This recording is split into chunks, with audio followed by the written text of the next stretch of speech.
వచ్చేసామా అన్నట్టు ఉందో తప్ప ఏ మెయిన్స్ రాసే అనే ఫీలింగ్ అయితే ఇప్పటికైతే మాకు లేదు, ఓపెన్ చెప్తాను. ఎందుకంటే ఈ నెంబర్ ఆఫ్ టెస్టులు ప్రాక్టీస్ చేయడం వల్ల మాకు చాలా హెల్ప్ అయింది. ఎంత హెల్ప్ అయిందంటే ఇప్పుడు ఒక పాలిటీ ఉంది, పాలిటీ నువ్వు సిలబస్ కంప్లీట్ చేసావు, కంప్లీట్ చేయడం వల్ల ఆ సిలబస్ మొత్తం నీవు ఒకసారి కంప్లీట్ చేసిన తర్వాత ఈ టెస్టులు ఇచ్చిన బిట్లన్నీ ఒక్కసారి రీకాల్ చేసిన తర్వాత ఇంకా పాలిటీ నువ్వు ఏ బిట్ అడుక్కో, ఏ బిట్ చేయి, నువ్వు చేసిన తప్పుని మరి రిపీట్ కాకుండా చూసుకుంటే చాలు టెస్ట్ సిరీస్, అంత మించి ఇంకేటి అవసరం లేదు. నెంబర్ ఆఫ్ టెస్టులు చేయండి.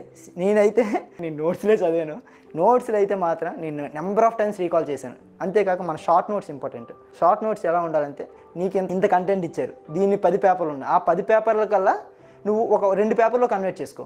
ఫస్ట్ సారి నీకు షార్ట్ నోట్స్ ప్రిపేర్ చేయడానికి ఒక 2 or 3 days ఎక్స్ట్రా పడుతుంది.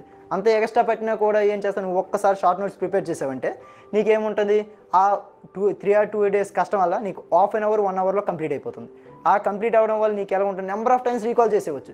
ఎగ్జామ్కి ముందు నువ్వు ఎన్నిసార్లు రీకాల్ చేస్తావంటే ఇంతేనా, ఎంత సింపుల్గా అయిపోయిందా. ఒక సబ్జెక్ట్ కంప్లీట్ చేయడానికి నీకు 20 రోజులు పడితే షార్ట్ నోట్స్ ప్రిపేర్ చేసుకుని నువ్వు చదవడం వల్ల నీకు మహా అయితే 3-4 గంటలు తప్ప ఎక్కువ ప్రిపేర్ అవుతుంది. ఆ షార్ట్ నోట్స్ మాత్రం బాగా ఇంపార్టెంట్. షార్ట్ నోట్స్ బాగా ప్రిపేర్ చేసుకోండి.